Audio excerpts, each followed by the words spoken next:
maybe I should announce it. Should I? I'm Aaron. I'm Andrew. And I'm John.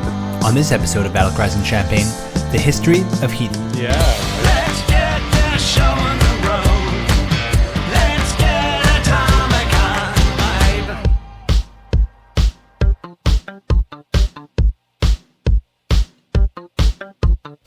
On this episode, we are going to be diving into David Bowie's 2002 album Heathen.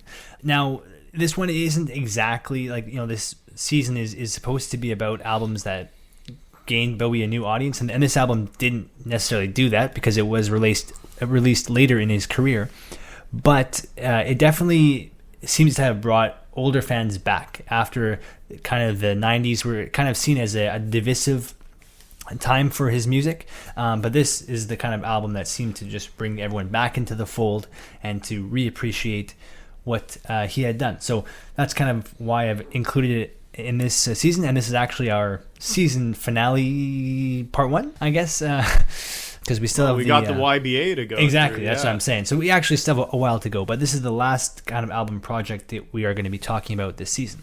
Yeah, and it's, I think popularly regarded as probably one of his best. I hope so. So, it's a great place to cap off this first season, and we hope you've enjoyed it so far. Yeah, I'm super excited about this. I'm just going to say up front, I think this, after listening to this and diving into it a bit for the episode, I think this has become my new favorite Bowie album. Wow. Okay. Well, you spoiled a question I was going to ask at the end of the season, but okay. We'll talk about that 3 episodes from now, but maybe we should begin by setting the stage for 2002 when this album comes out. Yeah. Sure. Or we could set the stage by talking about how we're doing in 2026. Sure. Well, hey, Aaron, how are you doing? I'm good. I think the most interesting thing that has happened to me since we last spoke is that Andrew and I, not intentionally, we attended a performance of Les Miserables. We happened to be there at the same time. That's right, you were, yeah. And I sent him a message during the show, but I found out he actually goes, he doesn't just turn his phone on silent. He goes to airplane mode, I think. Because the message did not go beyond, it never said sent. It just was floating in that misty world that only happens when airplane mode is turned on. Well, good man. I can't believe you were texting during the show. That's super rude. It was during intermission. I turn my phone normally completely off when I'm in the theater. I don't remember whether I might have had it on in the intermission or not, but I find that the cell service inside that venue is very bad at the best of times. Which it was built in the 1960s, so I doubt that was done on purpose in the way that it is actually with some modern venues.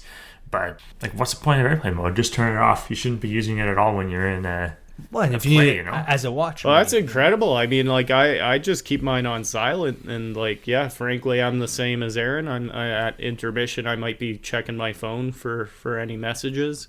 This kind of rolls nicely into some of the theme of Heathen and what was going through Bowie's mind at the time, honestly. Yeah. That's true. Okay. So now let's get into 2002. Okay, great. Anything going on in 2002, Andrew? Where are we now? Where are we now?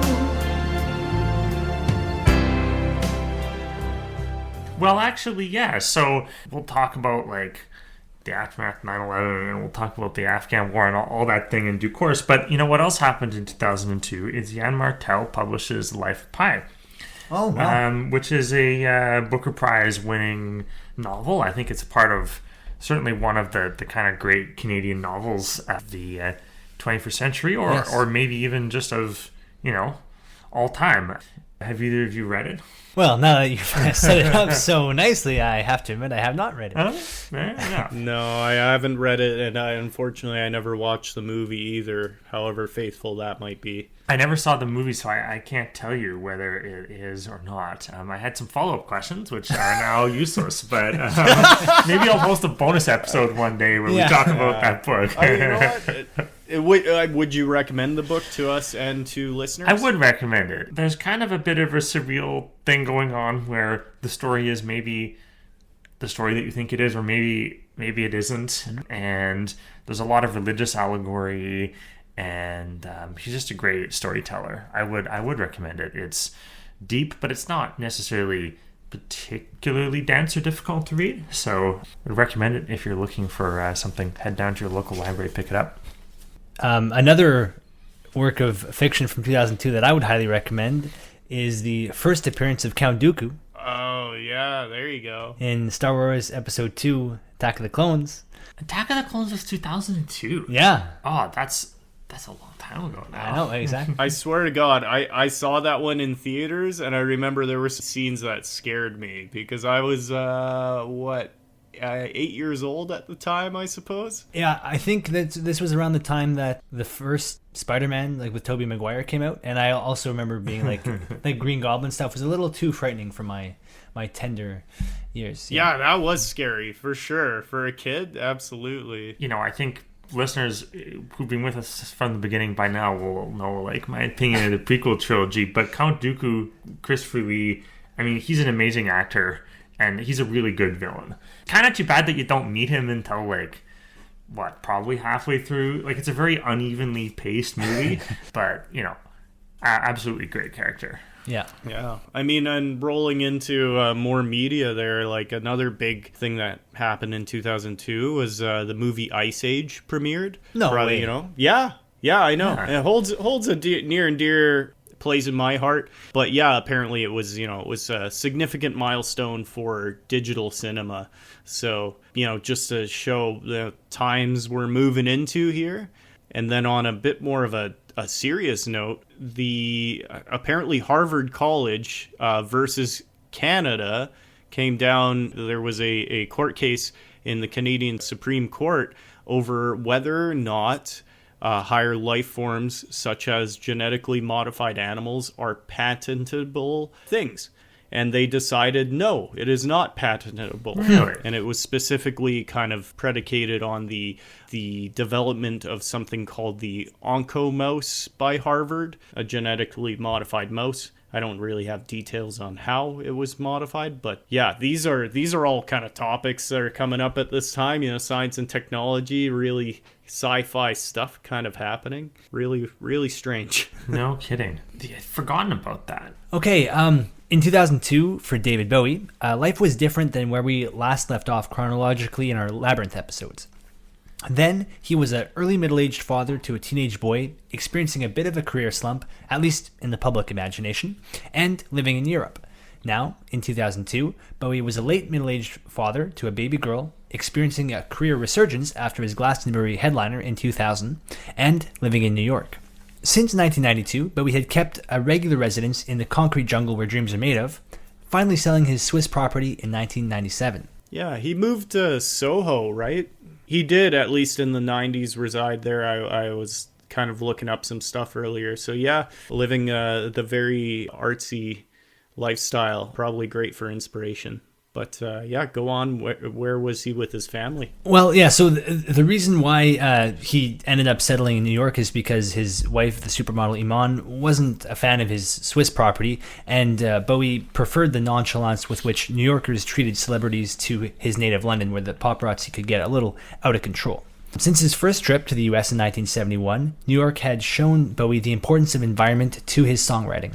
It's true that Bowie's career is generally divided up by place: the London years, the LA years, the Berlin period, the New York years, etc. On the album we're covering today, however, it will be New York State that claims the top spot as influence. As soon as Bowie was shown a brand new recording studio called Allaire by producer Tony Visconti, upon the suggestion by guitarist David Torn, his creative spark was lit. He knew exactly what kind of music he wanted to make.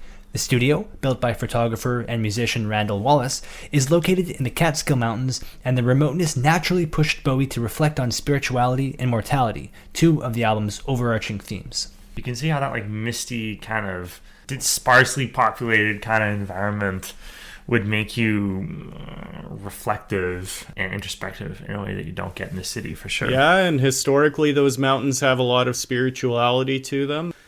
With the natives peoples, but also the settlers who moved there. It's a pretty, unique area. So definitely I can imagine that would bring a certain mood and reflection for Bowie. So that's pretty cool. Another important influence on the album is the return of Tony Visconti in the Bowie universe. When we last encountered him, he'd been dumped aside in favor of Nile Rodgers for Let's Dance, and the time before that we encountered Visconti on this show, he had been left out of the final Young American sessions. But don't you worry, that's water under the bridge, because Visconti will be Bowie's producer from now until Black Star. After the Let's Dance ordeal, Bowie had apparently been unimpressed with Visconti's decision to talk candidly to biographers, and the two became estranged. However, as we saw when we talked about Mother in the late 90s, there had been a rapprochement between Visconti and Bowie, which finally led to this full album collaboration. Bowie had been demoing songs since January of 2001, but finally invited Visconti to his work studio in April to listen to music and find inspiration for the new project. Among the artists they listened to that day, Little Richard and Beck. Other music that Bowie and Visconti pull from is Richard Strauss's The Last Four Songs, which Bowie described as being the most terribly romantic, sad, poignant pieces that I think have ever been written. Bowie's preferred recording of this classical work, if you must know, is 1973's performance by Gundula Janowitz. It's actually really interesting that he's still going back to Little Richard at this point, like in 2001. I know. Well, it's that we've talked about this before, right? Just the music of your youth, right? Just sticks with you. You know what? Yeah, and a couple of the songs he covered for this album are also from the '60s. So yeah, he's consistently going back deep into the catalog of music to find inspiration. In June 2001, however, Visconti and Bowie demoed songs together so that Bowie could see how good Visconti was with Pro Tools and Logic software. Being satisfied with Visconti's technical prowess, Bowie and Visconti assembled a band to begin recording at Allaire in August of 2001. On bass, at Bowie's request, is Tony Visconti. On guitar is David Torn, who had previously worked with Katie Lang and Laurie Anderson. On drums is Matt Chamberlain, the second drummer in Pearl Jam, and a high-in-demand session musician who was recruited by Visconti. Bowie played guitars and keyboards. Brandon Mason, the resident engineer at Allaire, helped Visconti with recording. So he's got some really all-star musicians lined up with this. Yeah, and we'll talk about there's some fairly big-name guest appearances on some of the songs on the album too that we'll talk about when we get there. Already the vibe I'm getting from the setup here is that like he's approaching this in a much more mature manner than the previous works we've talked about. Oh yes, yeah. And reconnecting with Tony Visconti is also like that's a bit heartwarming, like he's come around from the drama of his past years. And is he still kind of doing coke all night and waking people up at 4 a.m. and lying on the floor, or has he like matured a little bit since then in terms of his work schedule? No, thankfully, as you both have pointed out, these are some pretty mature sessions. So it took about 10 days for the band to lay down the basic tracks for about 19 songs because this was a focused environment, right? And Bowie especially was very focused. He would awake at the crack of dawn to write, and then around 10:30, the band would all be together, learn the 2 songs that they were going to be recording that day, and then by about 7 p.m., they would retire to dinner.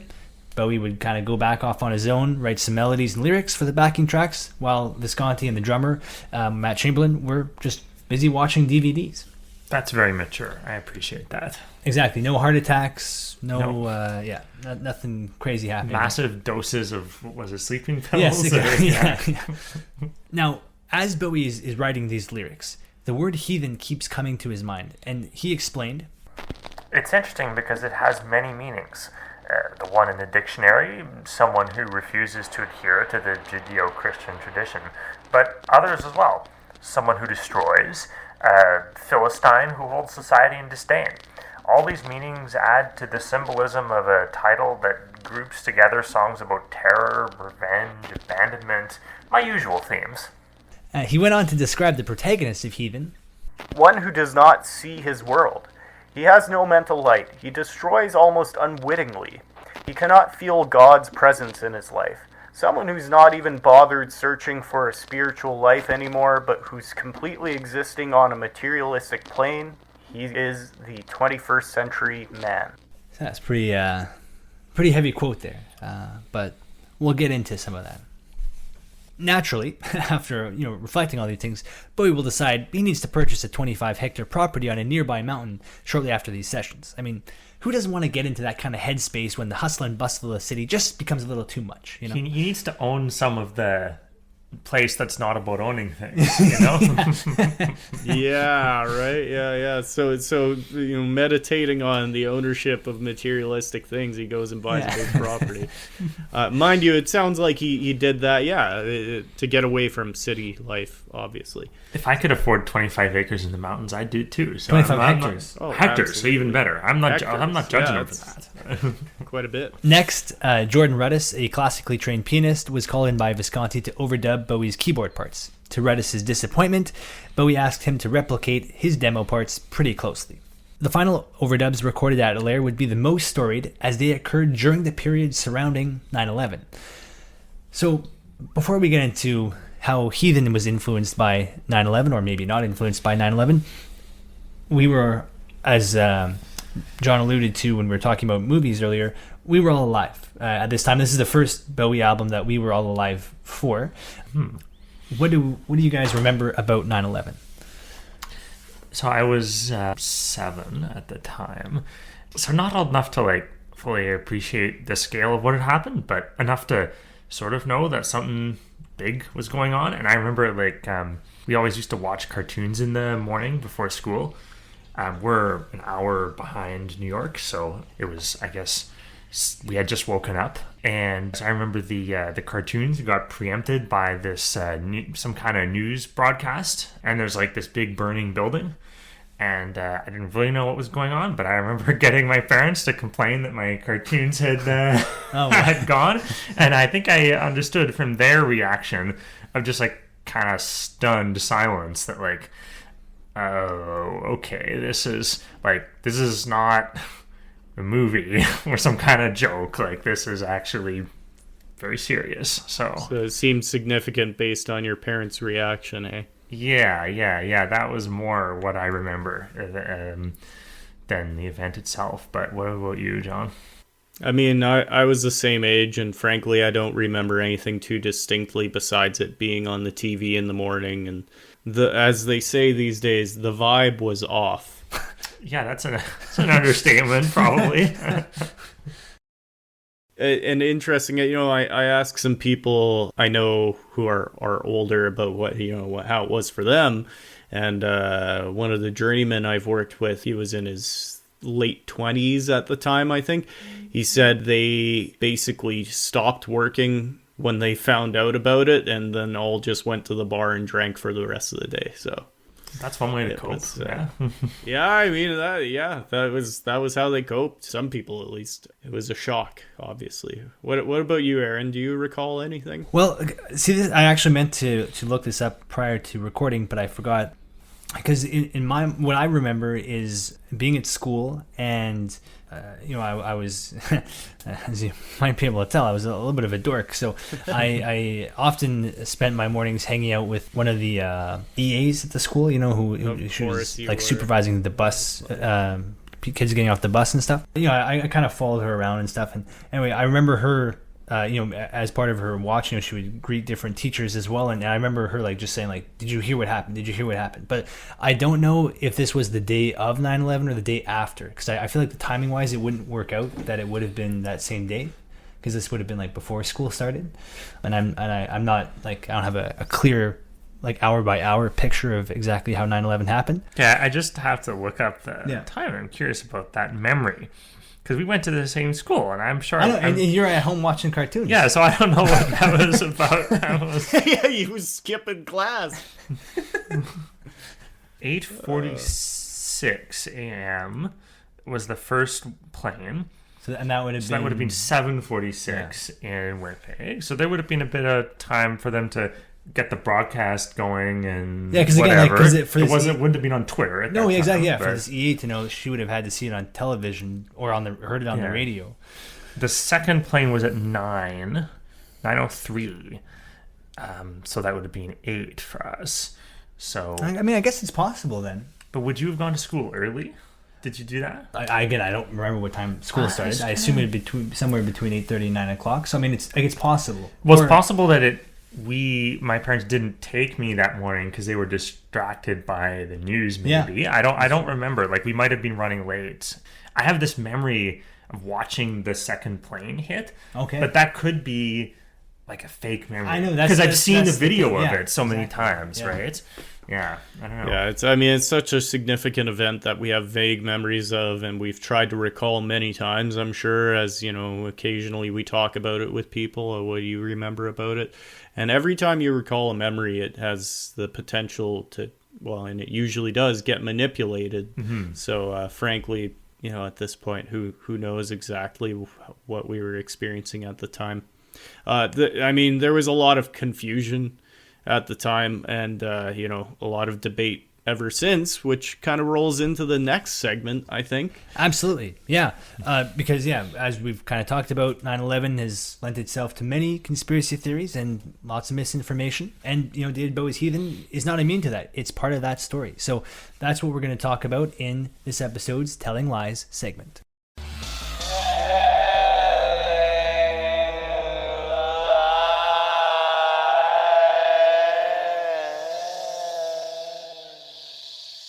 So because Heathen was released in 2002, post 9/11, and opens with the lyric, "Nothing remains," contains lyrics like, "Look for the cause or signs of life. These are the days, these are the strangest of all. And Please don't tear this world asunder." It's been commonly assumed that Bowie was commenting on post 9/11 New York City. This assumption probably helped the album's critical reception. But as we've seen, the bulk of the album was completed by August 2001, and it was commenting on an existential crisis-inducing mountain range. So this connection to 9/11 is really just an eerie coincidence.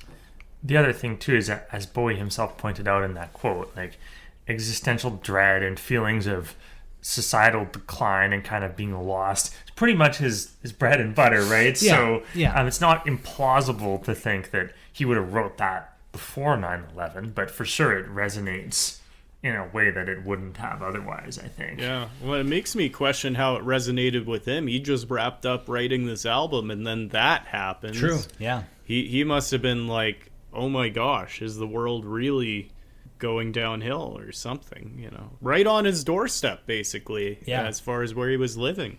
Mm-hmm. Mm-hmm. On 9/11 itself, Bowie was at Alair with Visconti, engineer Brandon Mason, and singer-songwriter Christine Young, who plays some keyboards and provides backing vocals on some of the album tracks.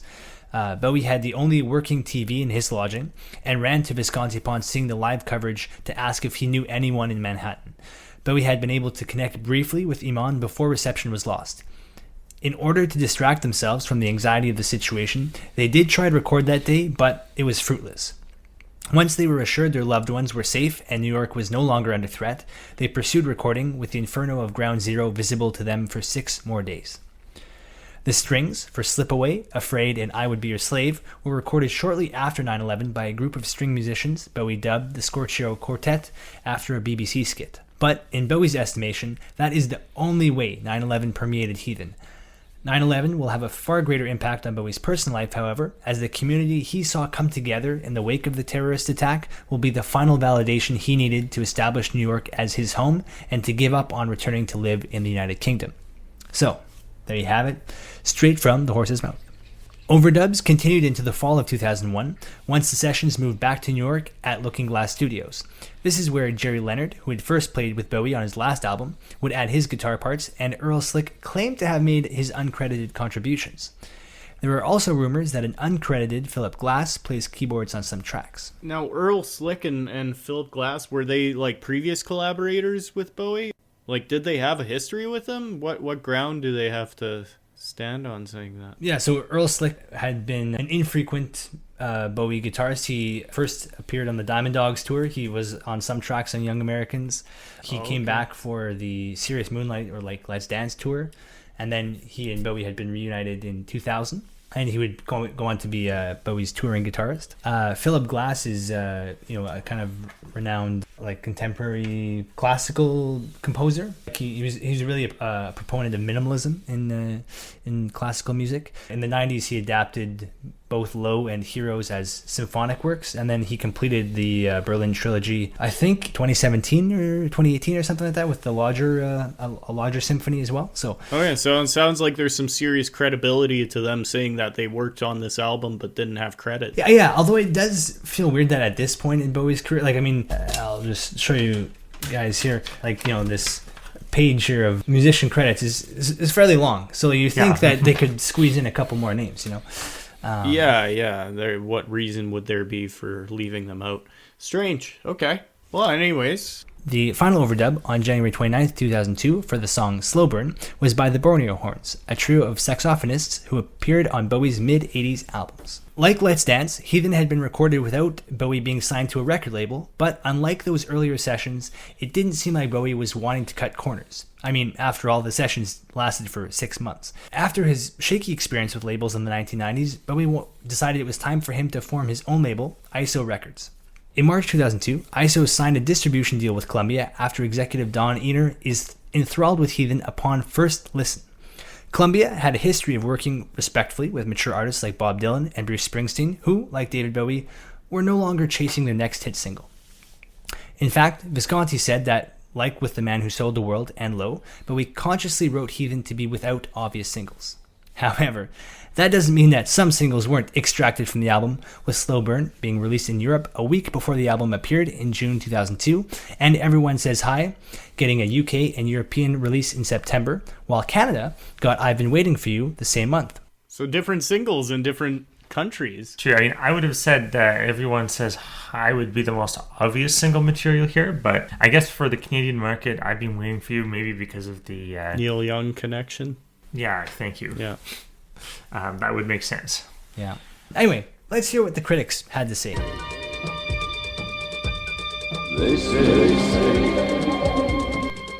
So much of the critical assessments at the time of release were really pushing the comeback album narrative. A typical example of that ilk can be found in Q magazine, which stated, "A return to form, definitely." This was echoed by Rolling Stone. Bowie playing Bowie with class. And again by Vanity Fair. "A real David Bowie album." What does that mean? Well, they're all real, but I mean, there's so many different kinds of David Bowie albums. Anyways. And again, the statement was repeated by the Winnipeg Free Press. "The finest disc he's recorded since the Betamax era." And again by Sound Advice. "Easily his best album since Station to Station." Now, admittedly, that is quite spicy to completely skip over the Berlin trilogy, but hey, they got to get those views somehow. Some alternative points of view came from the likes of the Sunday Times. Heathen is a return to form, but not quite that form. Uncut. "The album drifts in and drifts out, as do many of its tracks, without any evident conviction." And the Orlando Sentinel. "The album's best moments are the ambitious twists that Bowie executes on a well-chosen assortment of covers." We'll see what you guys have to say about the covers next episode, but most reviewers focus on the Bowie originals as the highlights, so it's kind of an interesting comment. The most creative review of the album comes from The Guardian. "Packed with fantastic songs, parentheses, the 70s, end of parentheses, records were made by a decadent gay saxophone-playing cokehead alien Pierrot with an interest in fascism and the occult. Heathen is a work of a multimillionaire 55-year-old father of two." Ouch. What, they want him to go back to being a cokehead? Like, they thought he was better back then, huh? Yeah, tell us what you really think. Yeah, that's independent journalism at its finest. As for David Bowie himself, he reflected that, "It's an incredibly successful album for me creatively. I wouldn't change a note of it. I really adore it. I almost feel that I will be writing some of my very best work over the next few years." As for the public, the album peaked at number 5 in the UK, and though it fell quickly out of the top 30, it stuck around in the lower charts for 15 more weeks, making it Bowie's longest sustained chart presence since Let's Dance. Yeah, that's pretty notable. Yeah. In the US, it peaked at number 14, Bowie's best chart performance since 1984. It went to number 3 in France and Germany, number 2 in Norway, and number 1 in Denmark and Malta. In Canada, it peaked at number 9, which actually was a place lower than 1999's Hours. But, as we Canadians like to say, sorry. Not sorry. Well, just you wait till we listen to Hours. But Okay. on that note, this is where we're going to abruptly end this first part of our look at Heathen. Next week, we'll be back with our take on the first batch of songs from Heathen. We're going to cover Sunday up until I've Been Waiting for You. And then the week after that, we will get to the rest of the albums, the rest of the tracks on the album. I'm excited. So, I'm ready to dig into it. There's a lot of beautiful, very interesting tracks on this album. That there is a lot to talk about, and we will see you next week. toodles! Toodles now. No. Okay, don't forget to keep your hat warm. Oh, yeah.